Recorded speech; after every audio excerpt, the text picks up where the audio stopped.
Oi, bom dia, mais uma edição do nosso De Olho na Notícia, informação chegando até você e também notícias importantes que são destaque no mundo da informação e, claro, como é a marca do nosso De Olho na Notícia, trazendo fato e também pontos importantes para que você possa analisar de maneira fria, independente, né, e democrática, e assim você formar a sua opinião sobre os principais temas que rondam aqui o mundo da informação. Muito bem, entre as principais notícias, alerta de desmatamento cresce 61% na Bahia em um ano. Então, olha, ficou meio mal para o partido de esquerda na Bahia, que fizeram um enorme coro na época em que o presidente da República era o Jair Bolsonaro. E aquele problema diante da queimada, também com relação às terras que eram indígenas, que poderiam ser retomadas pelo governo, toda aquela problemática que houve um coro, e um coro feito de maneira correta, porque ali havia situações que não respeitavam a democracia nem o direito de cidadão. Só que aí apontar o dedo e depois você cometer os mesmos erros fica um pouco complicado no terreno da credibilidade. Bom, e um relatório no número de alertas de desmatamento na Bahia cresceu 61,5%, de acordo com dados do relatório anual do desmatamento divulgado pelo MAP Biomas. Em todo o ano passado, foram registrados 9.668 alertas, com 5.985 no ano anterior. O estado aparece em segundo lugar no ranking, apenas atrás do Pará. Então, nesse momento em que a pesquisa utiliza imagens de satélite de alta resolução para identificar a perda da vegetação nativa em todas as regiões do país. Em seguida, a área mapeada fica destacada com um alerta vermelho no site MAP Biomas, que você também pode acessar através da internet. Derrubada de árvores isoladas são consideradas desmatamento. Então, para a Bahia, que tem um potencial também no bioma brasileiro, a gente precisa rever e fazer o dever de casa. Isso é importante. Ainda mais que nesta semana, no último dia 5, estavam celebrando o Dia Mundial do Meio Ambiente, que reforçam metas globais para recuperar 1 bilhão de hectares de terra até 2030.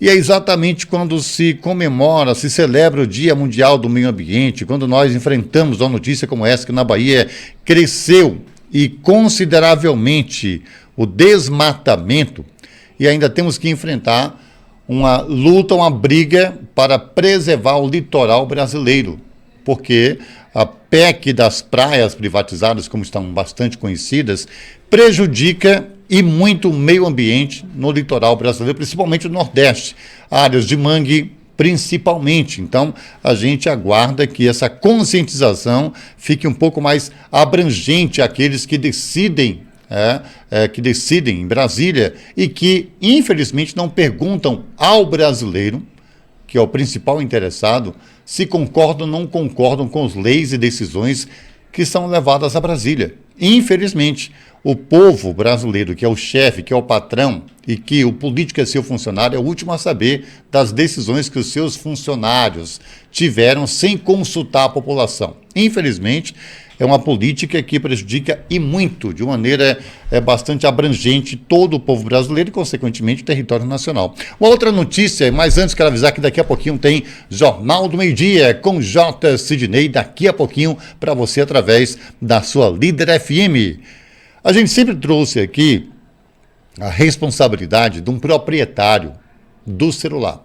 Você tem um aparelho celular, o conteúdo que tem no seu celular é da sua responsabilidade. E muitas vezes você compartilha imagens que por lei são proibidas, imagens de corpos, imagens de acidentes graves, imagens de pedofilia. Isso tudo é crime. Intencional ou não, estando no seu celular, você é responsabilizado por isso. E a Polícia Federal cumpriu, na manhã desta quarta-feira, dia 5, mandado de busca e apreensão envolvendo um homem que compartilhava em plataformas de internet imagens de abuso sexual infantil em Salvador. A investigação foi iniciada em 2022, a partir da denúncia de uma organização não governamental, uma ONG, voltada à segurança da navegação na internet, que constatou a existência de grupos em aplicativos de mensagens voltados ao tráfico e venda de mídias contendo cenas de abuso sexual infantil. O que a gente particularmente pode considerar como um grupo de doentes. Um grupo de pessoas doentes que precisam de um tratamento atrás das grades. Durante as investigações foi possível constatar que o morador desta capital foi responsável pela criação e administração desse grupo e vinha disponibilizando imensa quantidade de arquivos relacionados ao abuso sexual infantil. O cara fez um grupo no WhatsApp e como é comum acontecer nesse tipo de situação, ele forma um grupo de pessoas doentes, que nem ele, e aí ele sai cobrando mensalmente para estar colocando conteúdo nesses grupos. Ainda existe um mercado por trás disso. A recente lei 14.811, de 12 de janeiro de 2024, que também fez previsão do crime de cyberbullying, entre outras modificações, inclui o crime de armazenamento de mídia de abuso sexual infantil no rol dos crimes hediondos, de modo que o autor desse tipo de delito deixa de fazer jus, por exemplo, aos casos específicos de fiança e outros benefícios processuais.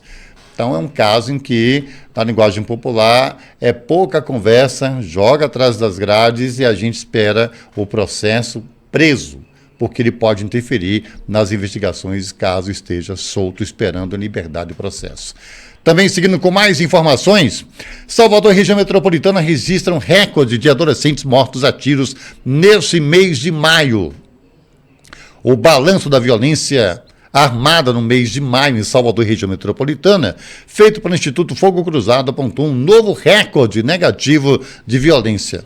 Nos 31 dias do mês, 7 adolescentes foram mortos a tiros na capital e também nas cidades que estão ao redor. Este é o maior registro de morte de vítimas nesta faixa etária. Em um mês, desde julho de 2022, quando o Instituto começou a monitorar tiroteios mortos e feridos por armas de fogo na região. Isso é um efeito já esperado, até por autoridades de segurança pública. É um efeito recorrente, porque a partir do momento em que o tráfico de drogas vem se fortalecendo na capital região metropolitana, por disputas de áreas e também o incentivo ao adolescente ao entrar no mundo do crime, cooptar jovens para serem soldados do crime, do tráfico de drogas. E muitas vezes esses jovens vivem em situação subhumana, em situações de extrema pobreza, em que fica longe do campo de qualquer tipo de julgamento, porque olha, quem é honesto, Já ouvi várias histórias, e até em relatos policiais, de boletins registrados, de jovens que passavam fome, frio, um idoso em casa para comprar medicamento, depois de pedir, até mendigar ajuda, entrou em desespero por falta do poder público, do poder do Estado, e em desespero entrou no mundo do crime. Com pouco tempo perdeu a vida. Infelizmente, é a realidade de muitos jovens que são cooptados pelo crime organizado. São usados, depois morrem e são substituídos. E, infelizmente, existe um grande número de óbitos, perdas de vida de adolescentes em relação a esta realidade. Olha, não esqueça que você pode também nos seguir no Instagram, @gsantanafm, tá? A gente tem encontro marcado com muitas notícias, informações também e assuntos interessantes, aquele bate-papo legal através do nosso Instagram. Nesse período junino, infelizmente também aumentam casos de incêndios, focos de incêndio, em boa parte do interior baiano. E aí existem incêndios criminosos. Dentro desse rol, a guarnição da Companhia Independente da Polícia de Proteção Ambiental, Lençóis, prenderam na tarde desta última terça-feira um suspeito de incêndios criminosos no município de Luiz Eduardo Magalhães. Os policiais militares receberam denúncias anônimas de que um homem estaria utilizando cigarros para atear fogo e causar focos de incêndio ao longo da BR-242, nas imediações de um posto de combustível. Ao chegarem, os agentes confirmaram as informações, sendo o suspeito localizado e detido.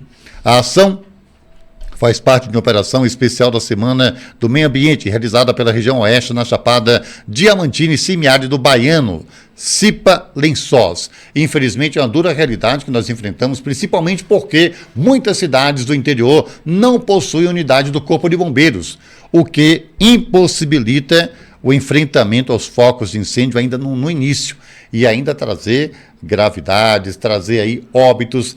Olha, são inúmeras as consequências de focos de incêndio no interior da Bahia que não possui unidade para uma rápida ação no combate de incêndios.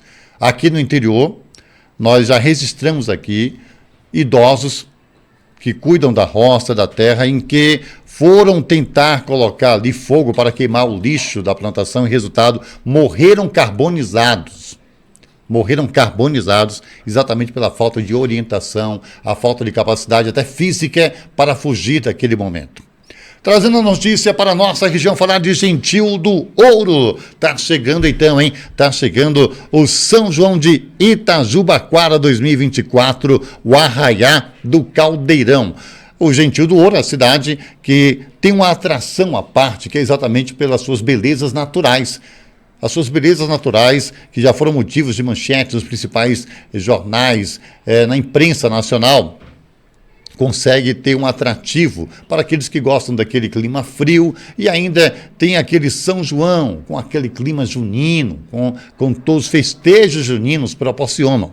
Então, nesse ano, no São João de Itajubaquara, já foram confirmados Barões da Pisadinha, Banda Imortal, Raied Neto, Nenho Gustavinho e Haroldinho, Mala Sem Alça, Forró Saborear, Asas Morenas, Simone Moreno, Gabriel Queiroz e Lete Lima.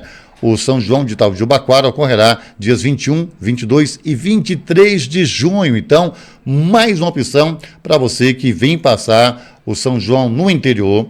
Você tem uma opção na cidade de Gentil do Ouro, que é uma cidade, a cidade pequena, porém com vários atrativos naturais, quedas d'água. Vale a pena você conhecer e conferir este São João, Gentil do Ouro, Itajubaquara. Também em nossa região, olha, destaques de investimento no esporte. Prefeitura de João Dourado impulsiona prefeitura e atividades.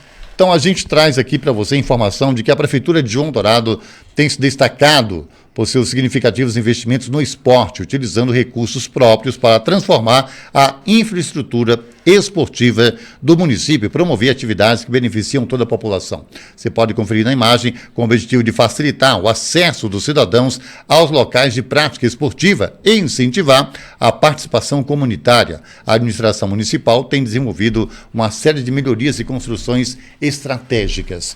É um assunto que deve ser amplamente discutido, principalmente com relação à construção, né, desses, e revitalização, muitas vezes, desses pontos da prática esportiva, quadras poliesportivas, o incentivo ao esporte. Só que, saindo um pouco de João Dourado e dando a maior amplitude para as cidades que formam a região de Irecê, uma das maiores reclamações é que essas localidades transformaram esses pontos em grandes elefantes brancos.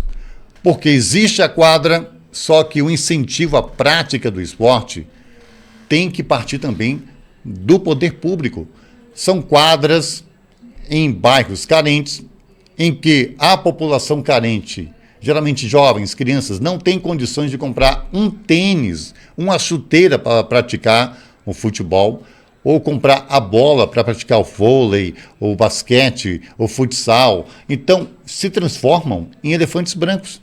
Porque o jovem muitas vezes senta, olha para aquela quadra, mas não tem condições de prática de esporte. E aí há uma necessidade também do poder público incentivar e promover os equipamentos para que as quadras sejam utilizadas. E ali sim, a gente pode, deste círculo de jovens que procuram a opção da prática de esporte, sair um grande atleta.